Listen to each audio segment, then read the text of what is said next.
I am the memory of the land. Before the first light touches the grass, before the birds sing their morning songs, I already walk beneath the endless African sky. My name does not matter, for elephants do not name themselves. But if you listen closely to the wind as it moves through the acacia trees, you might hear it whisper my story. The story of an old matriarch, keeper of the herd, guardian of the savanna. The air is cool this morning, painted with the scent of dust and dew. My herd stirs behind me, the young ones bumping playfully into each other, their trunks reaching for comfort. I raise my head, tasting the wind. It carries the smell of water, faint and far away. That means we must move soon.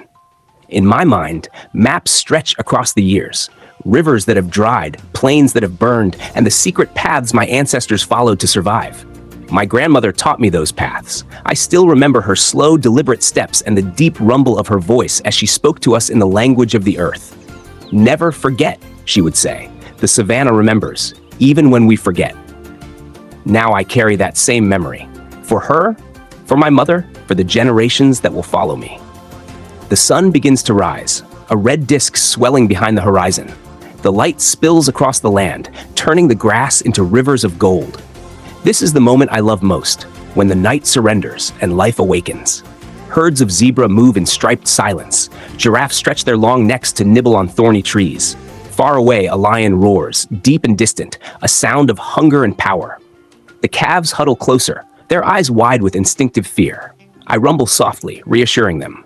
Stay close. We walk soon. We begin our journey north. The earth is cracked beneath my feet, the air dry enough to taste. The drought has lasted longer this year. The riverbeds that once ran deep are now scars of dust. But we have walked through worse. My feet remember the weight of centuries. My heart remembers every journey my ancestors took before me. The youngest of our herd is Lolly, barely 3 years old. She is all curiosity and mischief, always chasing butterflies and birds that she will never catch. Her mother, Nyoka, walks beside her, patient but watchful. I keep them near the center of the herd where they are safest. The young bulls walk at the edges, heads held high. I am proud of them, though I know one day they will leave, driven by the call that all males must answer. It is the law of the wild. We hold on, and we let go. By midday, the heat presses down like a heavy hand. The air ripples above the plains, blurring the horizon. We stop beneath a cluster of acacias. The calves lie down, flapping their ears to chase the flies. I stand still, conserving energy. My skin itches with dust, and I spray my back with what little water we carry in our trunks. It cools me for only a moment, but it reminds me that life endures even under the fiercest sun. Suddenly, I hear the low cry of alarm, a sound like thunder buried deep in the chest. My ears flare wide. The young bulls are uneasy. I follow their gaze and see movement on the far ridge, a pride of lions, golden shadows blending with the grass. They are not hunting now, only watching. But I know how quickly hunger changes the heart. I lift my trunk high and let out a deep, rolling trumpet that echoes across the plain. The lions pause. They know my sound. They know my strength. Slowly, they melt back into the tall grass, and the wind swallows them whole. The calves quiet down. Lolly hides under her mother's belly. I rumble softly, a song of calm and unity. Danger passes and life goes on. As the afternoon wanes, we walk again. I lead the herd along a dry riverbed where the earth is soft and cool. My feet press into the mud that still remembers water. The smell here is rich, a promise of rain.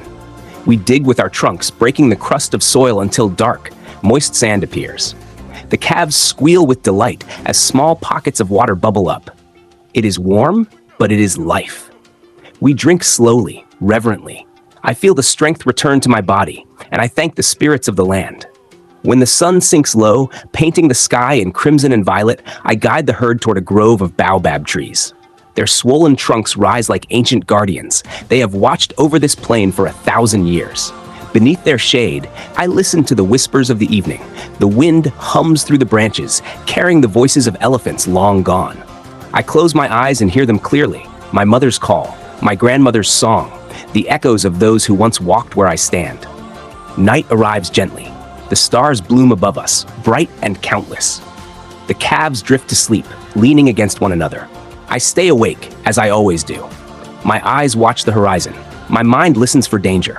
But mostly, I think of time, how it moves like a river that never stops, carrying us forward, whether we wish it or not. I remember the first time I became matriarch. My mother had fallen during a dry season much like this one. She was old and wise, and when she could no longer walk, we surrounded her in silence. The herd stood with her until the end, touching her with our trunks, rumbling softly. That night, lightning tore the sky open, and rain fell like tears from the heavens. I led the herd away at dawn, carrying her lessons in my heart.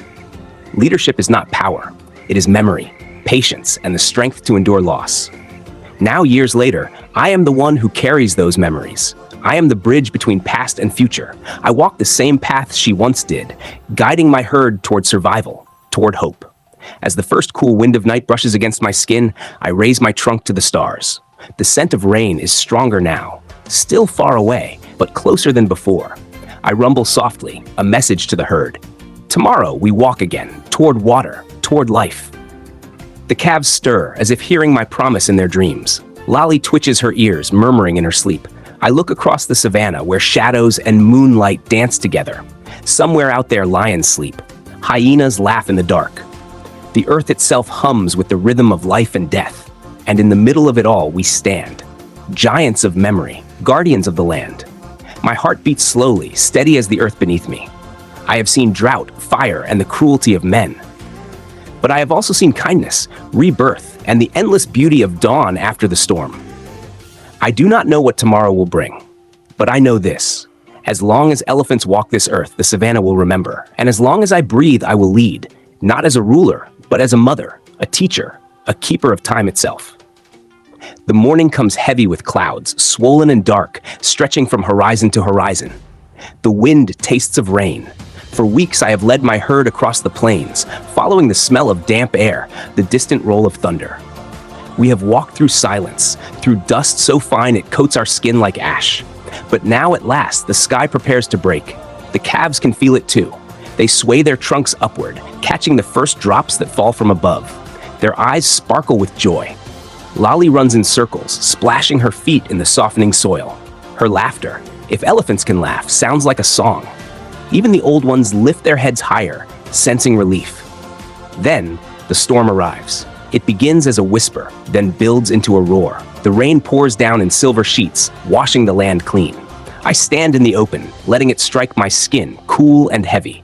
The dust of months dissolves into mud beneath my feet. Around me, my herd trumpets and rumbles in celebration. We dance, slow, deliberate movements that honor the gift of water. For a moment, the world feels young again. When the storm passes, the air smells of renewal. Streams form where none existed yesterday. The earth drinks deeply, and life stirs from its sleep. Within days, grass sprouts like green fire across the plains.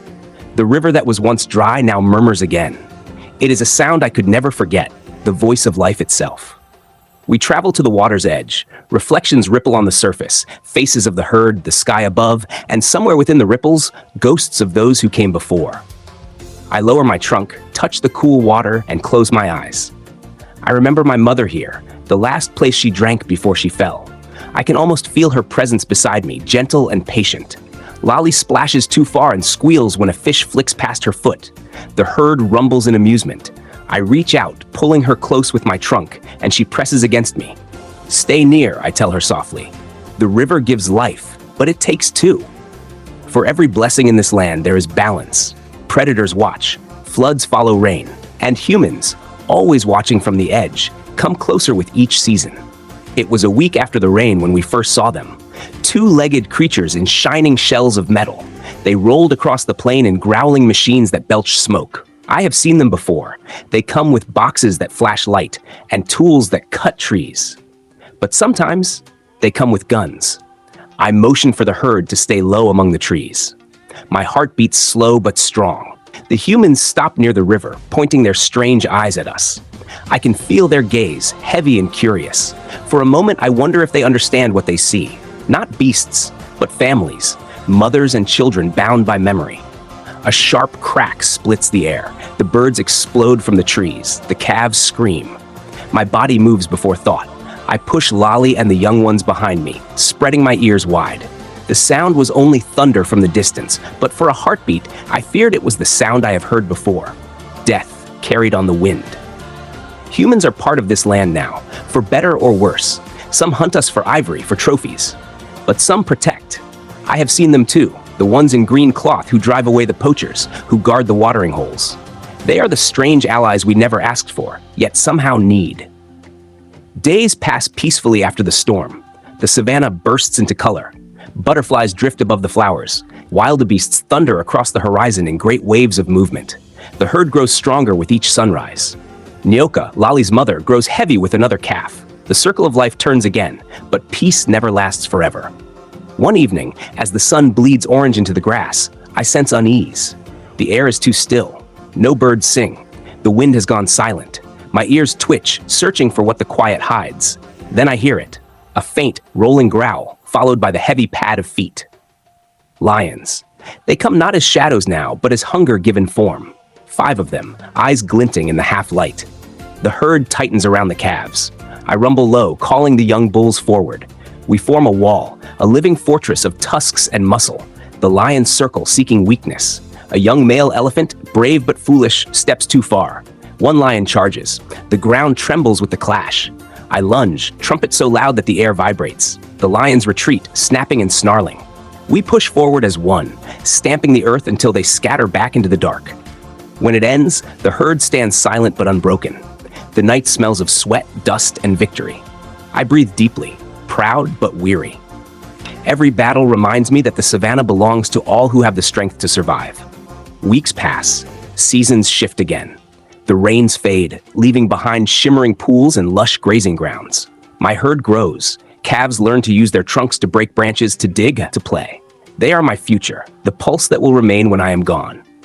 But time is a patient hunter. One morning, I wake with heaviness in my limbs. The journey to water feels longer. My joints ache, my steps slow. I hide my weakness as best I can. A matriarch must never show pain. Yet, deep inside, I know my time is nearing its close. The herd senses it too. Nyoka watches me closely, her eyes full of quiet worry. Lali never leaves my side now. She walks in my shadow, mimicking my every move. I see in her the spirit of leadership, bold yet gentle, curious yet cautious. She reminds me of myself once, young and unbroken by time. The day comes when I can no longer lead. We reach a small grove near the river, the same grove where my mother once rested. The air hums with cicadas, and the sunlight filters through the leaves in golden dust. I stop walking. The herd slows with me. Nyoka steps forward, touching her trunk to mine. No words are needed. She knows. They all know. I lower myself onto the soft earth. The pain eases as I rest. Around me, the herd forms a circle, silent, reverent. The calves nudge my skin, confused but gentle. I look at Lali, standing near the front. Her eyes are bright, shimmering with tears she doesn't understand. I reach out one last time, brushing my trunk against hers. Remember the paths, I whisper. Remember the rains, the rivers, the stars. Lead with love, not fear. The land will speak to you if you listen. She presses her trunk against mine, trembling. I feel her heartbeat, strong and sure. It comforts me. Above, the clouds drift apart, revealing a wide, endless sky. The same sky my ancestors walked beneath. The same sky that will watch over Lali and her children long after I am gone. My breath slows. The sounds of the savanna surround me, birds calling, water flowing, wind whispering through grass. The world does not pause. It continues, as it must. And then I am still. The herd remains beside me until the stars bloom. They do not leave me to the night. When they finally move on, Lali lingers. She touches her trunk to my tusks, a gesture of farewell and promise. Then she turns and walks at the front, small yet sure of her place. The circle continues. Days later, when the rains return, they will wash over my resting place. Grass will grow there, and the calves will feed upon it. Life giving life. That is the way of the savanna. Nothing truly ends. Somewhere in the wind, my voice remains. I speak to the trees, the rivers, the elephants yet unborn. I tell them what my grandmother told me. Open quote. We are the memory of the earth. We are its heart, its song, its sorrow. As long as we remember, the land will live.